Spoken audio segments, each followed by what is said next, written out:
Good afternoon, everybody. How you doing? It's wee Paddy from across the shock, and you're very welcome back to the channel. And I'm going to be starting. This is the end of year videos coming up now, and I like this part of the year because I get to go over the knives that I've got this year and that have stayed in my collection, or I feel as if they're going to stay in my collection. Not always the same thing, but I wanted to show my top locking knives, my modern knives. This is the ones that I've got this year. And this is I've nearly changed. I don't have that many high-end locking knives or even medium-end locking knives. I have enough that gets me for the channel so that I can cover most things. But the ones I got this year are literally amazing.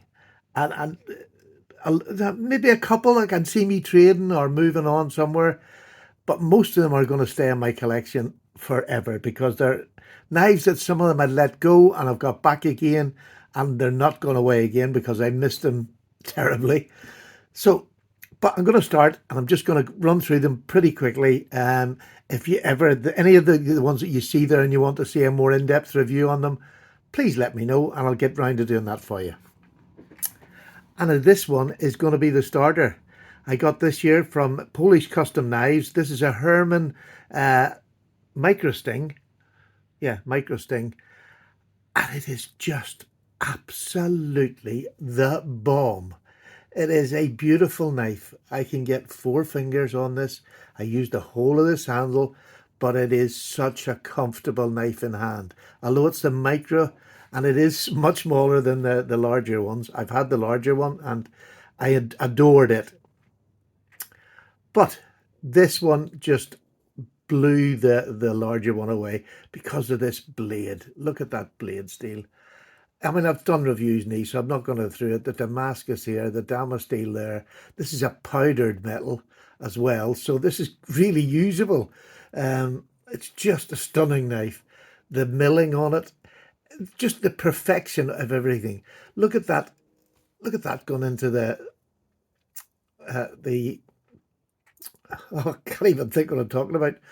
Look at this going in and look at that. It is just beautiful.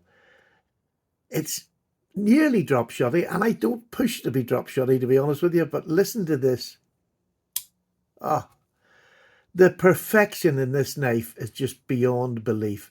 I love this clip, believe it or not. It's a long, skinny clip, but especially I love the sound. But that clip in your hand, I don't feel that at all. I could use this all day long and that clip wouldn't affect me, which is just... clips can make and break a knife. With this knife, this clip makes it for me. Very simple clip, but it really does make the knife. There we are, we've got Damasteel back here. It's just beautiful. So I was really lovely. And this is the only one of the knives, my modern knives, that I had given to me. This was given to me by Polish Custom Knives, and I thank them very much for it. And I thank Herman for he's just a master at CNC, an absolute master. This knife is perfection in my eyes. So where we'll go to next? Well, here, let's just go to one of my budget knives. And this beautiful little knife, really gorgeous knife. Everybody's heard of it, and a lot of people have had them and used them. I just think this is stunning. This is the... Got my own bloody glasses on. I can't even read my notes. I put notes down of all the knives, so I can read it. But this is the Raccoon in 14C28N with a button lock. Absolutely stunning knife. Just what a bargain. I think they're about 70 quid here in the UK. Just a stunning knife. Again, a super clip as well. This clip does not interfere with my use at all in this knife. And I suppose that's a bit of a theme. A lot of the knives that stay in my collection now, because I know this is going to sound a bit selfish, but I'm at that stage now where I'm buying knives for me that I love enjoying sharing with you. In the beginning, you're not doing that. You're doing knives. Well, a lot of people maybe are doing knives that they're going to be the end knives. Nearly all of these knives that I've got this year are older models. And most of them I traded for. Very few I paid cash for. I traded for this too. Yeah, I traded for this. So, because it's a bit of an older model now, but it is still just a beautiful high flat grind. Absolutely stunning button lock. It's just, and I've never been a real button lock lover, but oh, perfect. And it's nice to have a button lock in my collection. I'm going to put this over here. It's nice to have a button lock in me because I try to have as many of the, you know, the different locking systems, because when somebody talks or asks a question, I have had one and I've used it, and that's the nice thing about it. So that'll start us off. The next one is one of the newest, and it's this one. This is a Benchmade Presidio. This is the older model, but what a fantastic little EDC knife.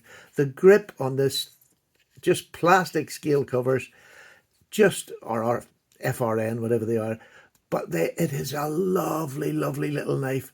Clip on this is a little bit pokey, but I don't think this is the original. Well, in fact, I'm sure this isn't the original clip.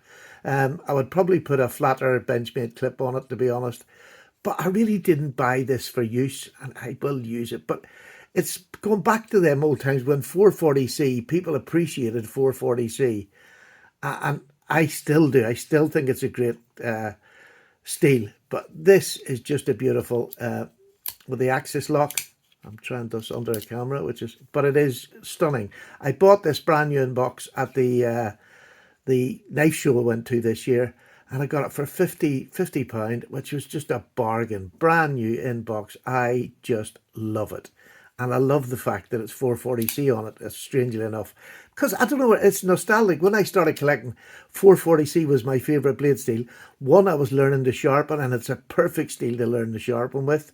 And two, Benchmade make a really good knife. They just charge too much for them now. But this, stunning. And this is one for my collection to keep, definitely.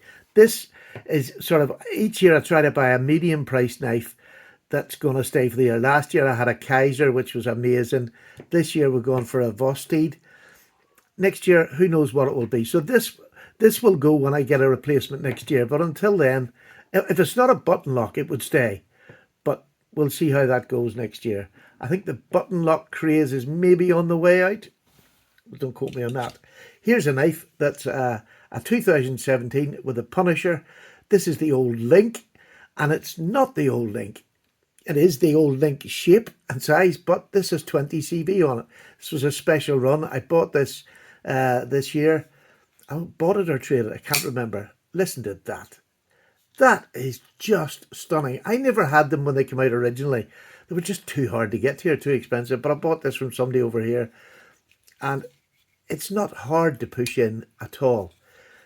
But that thwack is just gorgeous, and I love this Punisher in 2017. So really happy to get that with 20 CV, and I'm sure it says it there somewhere.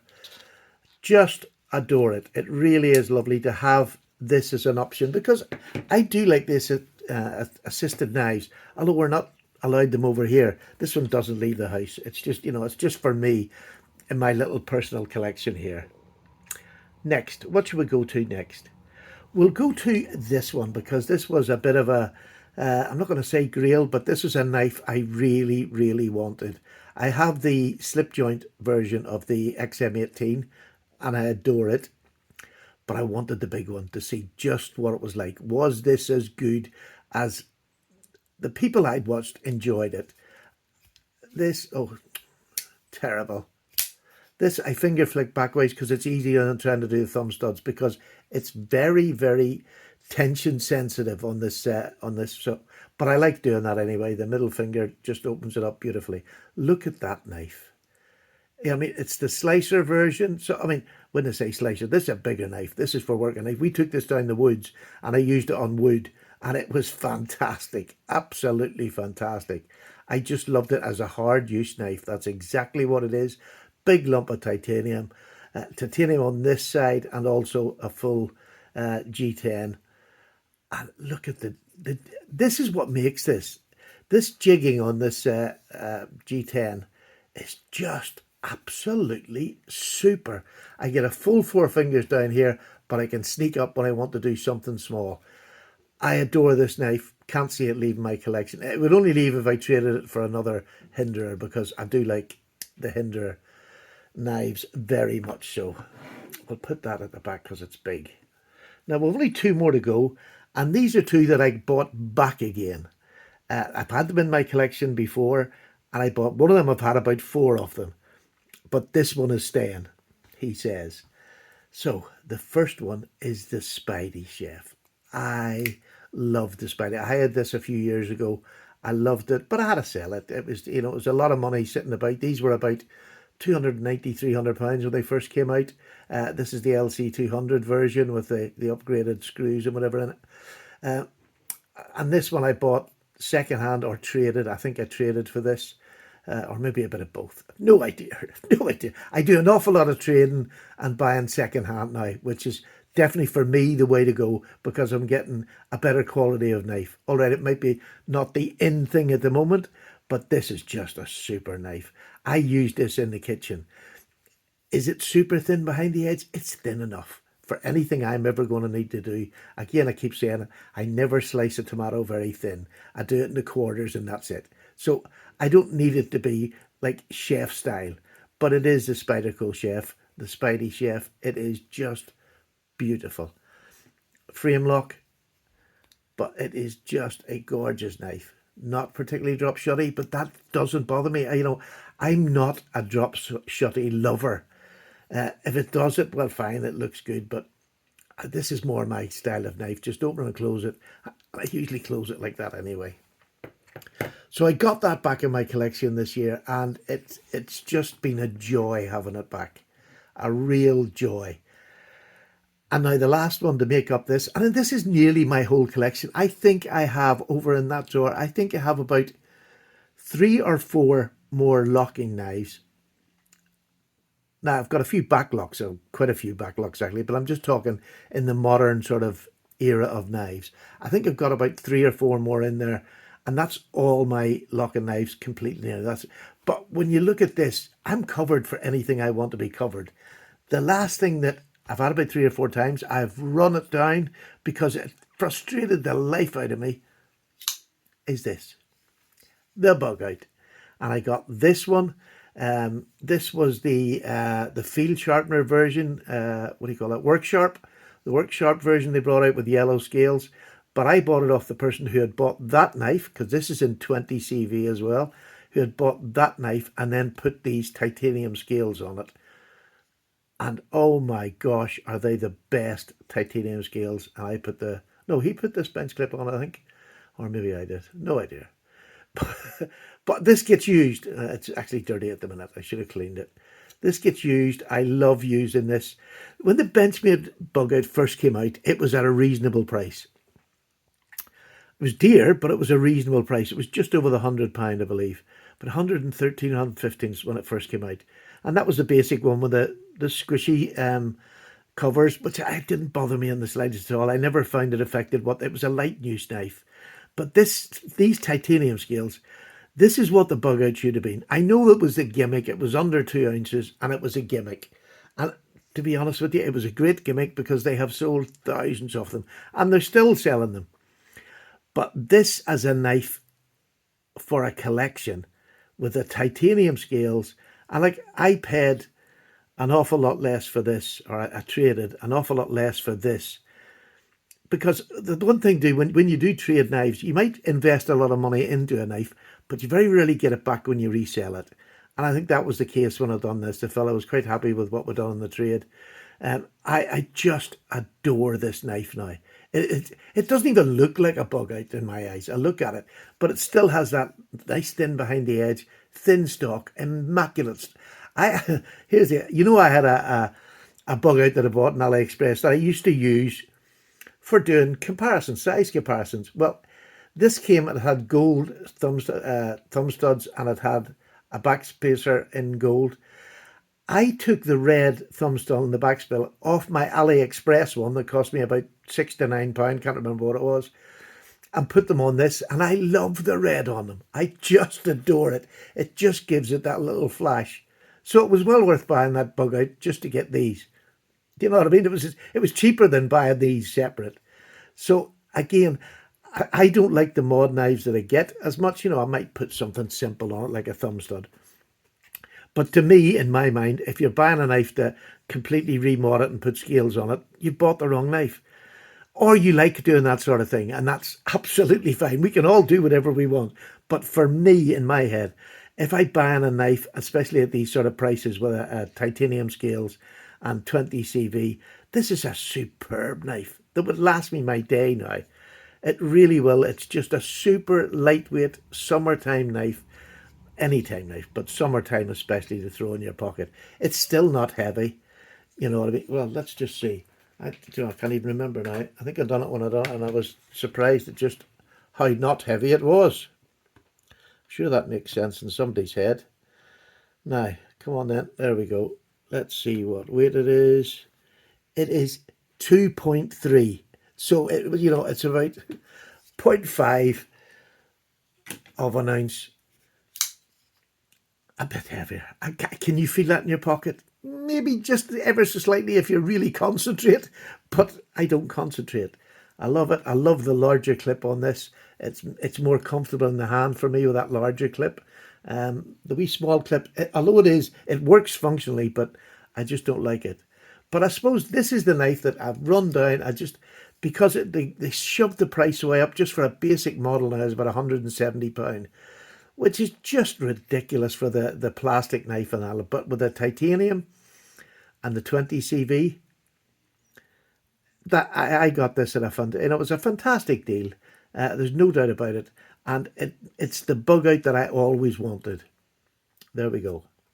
The Bugout that I always wanted. So, I mean, these are a great choice of knives in different materials, in different, LC200, that's 20 CV. That's 14C. This is 20. 20 CV, 440C, and 35 S35 VN, and this is in a powdered steel on a knife that has a beautiful blade like that. Isn't that just? It's just stunning.